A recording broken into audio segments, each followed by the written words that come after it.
Hey everyone, this is Kevin from thechesswebsite.com, and today we're going to be continuing our middle game strategies and tactics videos. I had a lot of requests in the last video that I need more middle game strategies and tactics, that's really helping you guys out as far as gaining your knowledge in chess. And so, as many of you know, I try to make my videos based on recommendations and requests, and so that's what I'm going to do. Along with my normal openings and traps videos, I'm going to try to do more and more with middle game tactics and strategies that I think will help improve everyone's game. And today we're going to be focusing on the F7 square. If you've seen any of my other videos, you know that in particular for black, for white it would be the F2 square, but for black the F7 square is a very vulnerable square, especially at the beginning. Later on in the game you're really looking for different things, but in the early and mid game you're definitely looking at the F7 square as a huge weakness for black.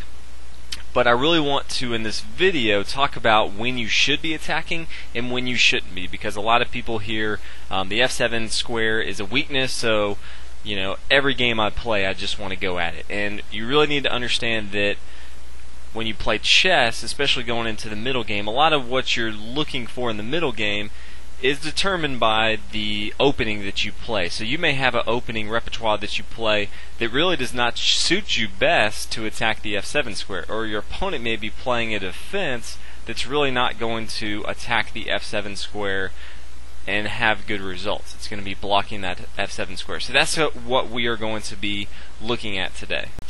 First thing you want to notice in the opening of a game is if you play E4, you're going to have more opportunities to attack your opponent's F7 square than you would if you play D4. Now why is that?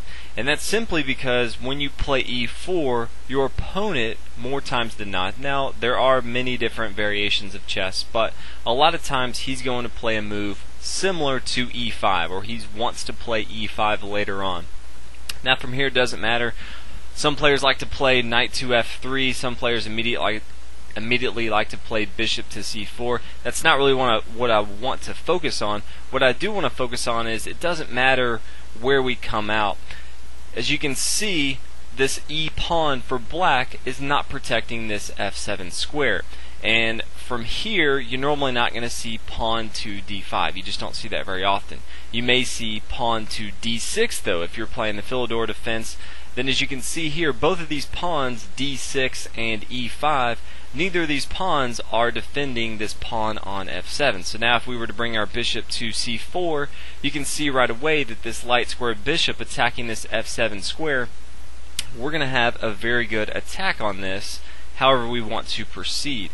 But if we reverse it and look at pawn to d4, a lot of times black will respond with pawn to d5. Now as you can see, the big difference here, there's already one pawn here protecting this f7 square. You usually are going to be attacking the f7 square with your light square bishop. That's why in a lot of my videos you may hear that in early game the light square bishop is more powerful than the dark square bishop. Now later on I have made other videos on which bishops are better, but early on and in the middle game a light square bishop is more powerful because he can attack the f7 square.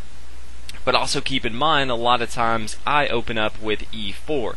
So as you can see here, it doesn't really matter where white continues. Let's just continue with f3. It doesn't really matter. A lot of times you may see move from black similar to pawn to e6. Now as you can see, these may look similar, but as far as attacking the f7 square, they're very different. Now we have two pawns here on d5 and e6 that are both defending this f7 pawn. So it's going to be much harder for us to attack this f7 square, especially with our light square bishop. So keep in mind that although you always want to be attacking, in my opinion, and especially on the f7 square, it really depends on which opening both of you play. So if you're a d4 player for life, that's completely okay, but just keep in mind in the back of your head that f7 may not be your main focus for the rest of the game.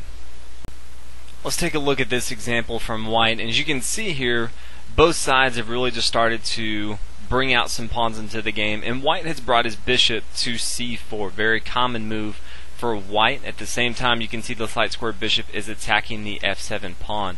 And really for the rest of the video, we're going to be talking about if the f7 square is a possibility to attack. Again, we've already seen that sometimes it's not right, and hopefully you can see in your own game when it's okay to attack the f7 square and when it's not.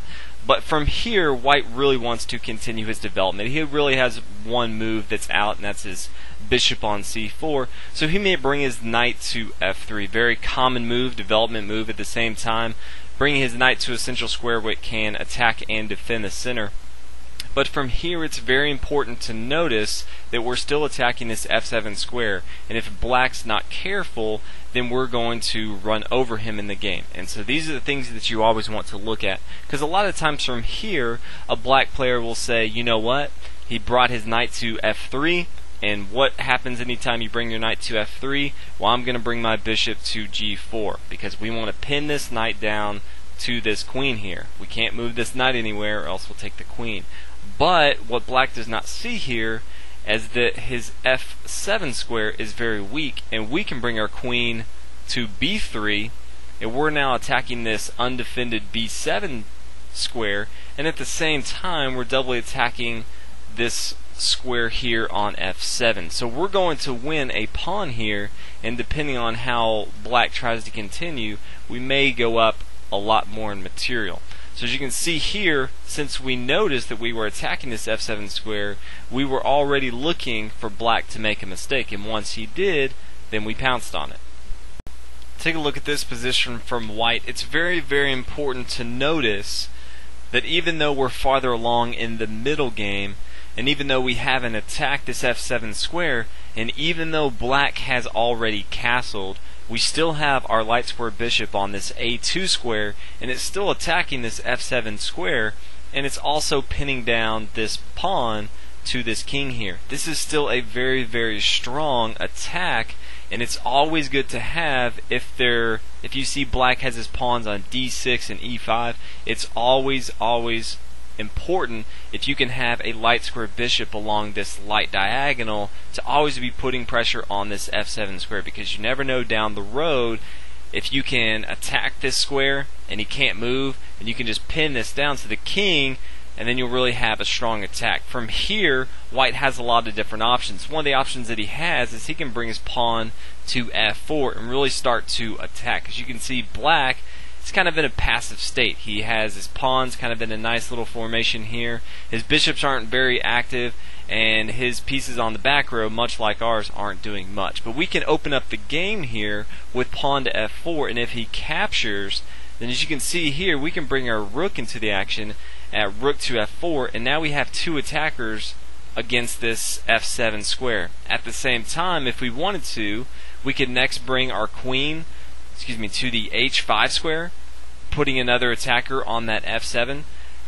After we do that, we can also double up and bring our other rook to the f file, and this is going to be a very strong attack. But more importantly, you really want to focus that this bishop on a2 really allows us to start this attack. It would be almost futile if we just started throwing all our major pieces at this f7 square if we didn't have the support of our bishop on a2.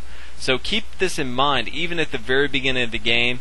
If you throw your bishop out here to c4 and you can't do an attack, if you can have this entire diagonal open, it's still very good. Even after the black castles, the black king castles, it's still going to be a very strong attack for you. So this has been the first video. There's going to be a few squares that I did want to go over on how to attack them and what you should look for.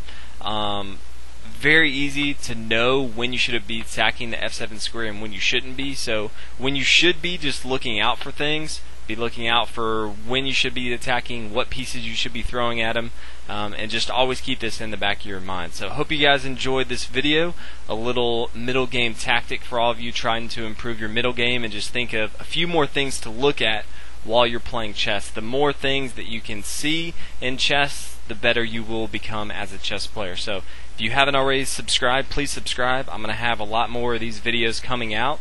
In the near future, I'll be having a lot more videos on different squares and how to attack them. But if you haven't checked out the website, be sure and do that, www.thechesswebsite.com, and I will see you guys in the next video. Thanks for watching.